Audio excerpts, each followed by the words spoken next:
कसैले डिलिट गरेको मेसेजेस अथवा अनसेन्ट रिमुभ चाहे जे भनौँ यो गरेको छ भने कसरी हेर्ने त? आज मैले यही कुराको भिडियो लिएर आएको छु। भिडियोलाई अन्तिमसम्म हेर्ने प्रयास गर्नुहोला। ल भिडियो इन्ट्रोबाट सुरु गरौँ है त।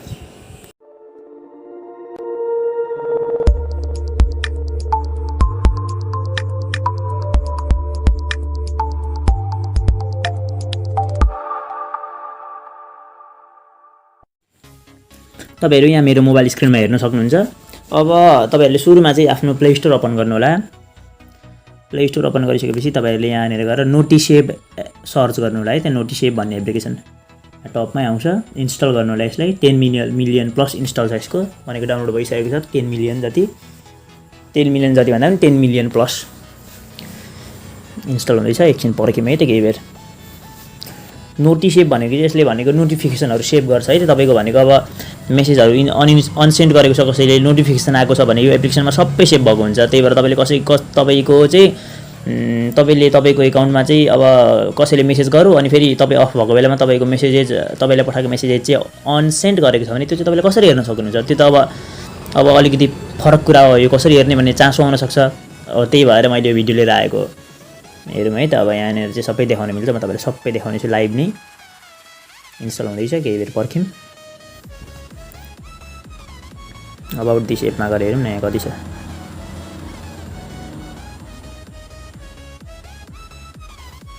ल अब यसलाई सिम्पली ओपन गरिदिनु होला है त तपाईहरुले इन्स्टल भइसकेपछि।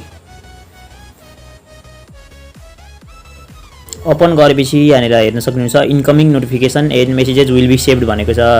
नेक्स्ट गरिदिनु होला। कीप युर नोटिबार क्लीन भनेको छ। यसलाई पनि नेक्स्ट गरिदिनु होला। अब अलो एसेस टु नोटिफिकेसन भनेको छ। यसलाई अलो गरिदिनु होला। अलो गरिसकेपछि यहाँनिर तपाईले हेर्नु है अलो गर्ने यहाँनिर देखाउँदैछ। यसलाई अलो गर्नुपर्छ तपाईहरुले। यहाँनिर यहाँ नोटिसेभ भनेर यहाँनिर मुनि हुन्छ। यसलाई अलो गरिदिनु होला, अन गरिदिनु होला। अब यसलाई फेरि यता आउनु होला यतापट्टि। अब तपाईहरुले यहाँनिर allow NotiSave to access photos media and files to your device भनेको छ। यसलाई अलो गरिदिँदा हुन्छ तपाईले, केही आपत्ति नमानिकन। एप लिस्ट लोडिङ हुँदैछ। अब यहाँनिर हेर्नु notifications from selected apps will be blocked on status bar. Next गर्नु होला। अब notification from selected apps will be blocked on status bar भनेको छ। अल यसलाई सबै अल गरिदिनु होला। अनि फेरि एकचोटि अल एप्सलाई अफ गरिदिनु होला। अनि मुनि मेसेन्जर खोज्नु होला। मेसेन्जर अब तपाईहरुले यहाँ के को चाहिँ सेभ गर्न चाहनुहुन्छ त? यहाँनिर तपाईले सुरुमा म हेरौँ है notification from selected apps will be blocked on status bar. यसलाई सबै तपाई अन गरिदिँदा हुन्छ। एकचोटि यहाँनिर तपाईले सबै अन गरिदिनु होला, अफ गरिदिनु होला। अनि मेसेन्जरलाई अन गर्नु होला है। त कहाँ छ मेसेन्जर? मेसेन्जर सर्च गर्नु होला। अथवा तपाईले व्हाट्सएप के पनि हेर्न चाहनुहुन्छ भने त्यसलाई पनि गर्न सक्नुहुन्छ। अब मेसेन्जर गरिसकेपछि यतापट्टि आउनु होला।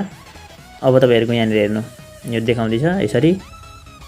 अब सुरुमा म आफ्नो मेसेन्जरमा गएर तपाईहरुलाई देखाउन गइरहेको छु है त। मेसेन्जरमा म एउटा साथीलाई मेसेज सेन्ड गर ल मलाई भनेको छु। ल भन्छु ल तपाईहरु। अनि त्यहाँबाट यो अनसेन्ड गरेको उले गरेपछि म यतापट्टि कसरी देखाउँछु त्यो पनि देखाउन गइरहेको छु।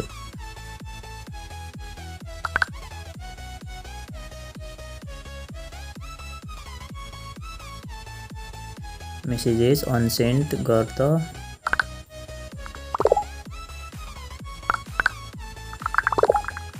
मैले पठाउन लाग्छु मेरो साथीलाई। बेबी भन्दैछ। अनसेन्ड भनेर भन्छ है त। अनसेन्ड गरेको छ। हेर्नु है अब यो मेसेज कसरी देखाउँदो रहेछ उतापट्टि।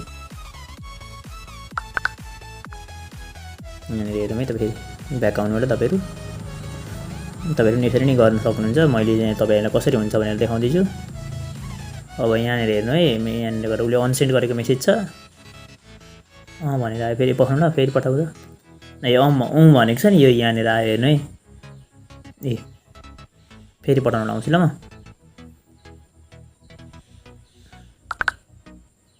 फेरि पठा त भनेको छ ल मैले मेरो साथीलाई। के अब हेर्नु है त्यहाँ तपाईको यहाँ एउटा त मैले देखाइहालेँ। अब अरू अझै यहाँ फेरि तपाईले मजाले नलाग्न सक्छ। फेरि के भनेर अनसेन्ड गरेको छ। गयो नोटिसेभ। यहाँनिर तपाईको सबै सो गरेको छ। हेर्नु है त सबै सो गरिसकेको छ यसरी। यो तपाईले यसरी हेर्न सक्नुहुन्छ। अब तपाईहरुमा यसको सेटिङ देखाउन गइरहेको छु नि के कसरी हुन्छ भनेर। यो त तपाईले हेर्ने भइहाल्यो। अब यसमा के नोटिफिकेसन आउँछ तपाईले देखाइहाल्छ। यहाँनिर गएर ब्लक नोटिफिकेसन गर्न सक्नुहुन्छ। अब यो के नोटिफिकेसन ब्लक गर्ने यहाँनिर देखाएको छ। यहाँनिर हेर्न सक्नुहुन्छ। अब यो सेटिङ्समा जानु होला तपाईले। एसएस नोटिफिकेसन भनेको नोटिफिकेसन कतिको सेभ गर्ने भन्दा यो सबैको नोटिफिकेसन सेभ नगर्नु तपाईले। अल एप्सलाई अफ गरिदिनु। सबैको नोटिफिकेसन तपाईको सेभ गर्न राम्रो होइन।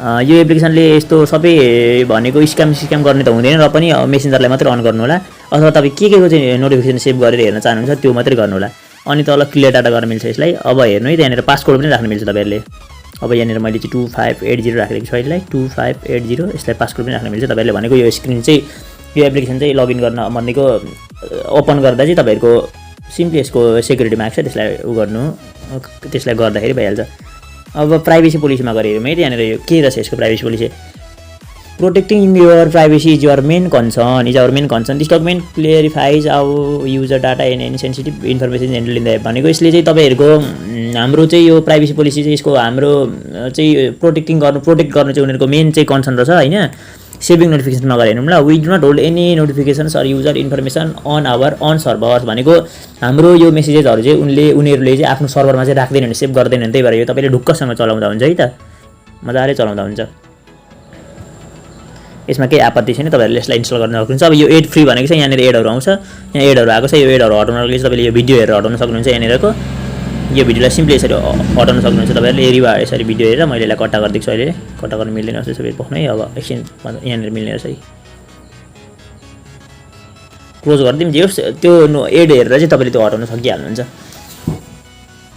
फेसबुकमा पठाउनु मिल्ने रहेछ अब यो पक्नु है मैले यहाँनिर यसरी कोड मागेको छ यसरी सबै थोक तपाईँहरूले मजाले हेरेर गर्न सक्नुहुन्छ यसको प्ले स्टोरमा भेटिहाल्नुहुन्छ सर्च गर्दा त भेट्नु भएन भने पनि तपाईँहरूलाई म यसको लिङ्क तल डिस्क्रिप्सनमा राखिदिएको हुन्छु त्यहाँनिर गएर तपाईँहरूले इन्स्टल गर्न सक्नुहुन्छ है त ल अब तपाईँहरूलाई यो भिडियो कस्तो राम्रो लाग्यो कि कस्तो लाग्यो राम्रो लाग्यो भने अरूमा सेयर गरिदिनु होला र अरूलाई पनि पठाउनु होला कसले चाहिँ अब अनसेन्ड गरेको मेसेजेसहरू हेर्न चाहनुहुन्छ त्यो चाहिँ पठाउनु होला है त ल आजको लागि यति नै म अर्को नयाँ भिडियो लिएर चाँडै नै आउनेछु धन्यवाद यो भिडियो हेरिदिनु भएकोमा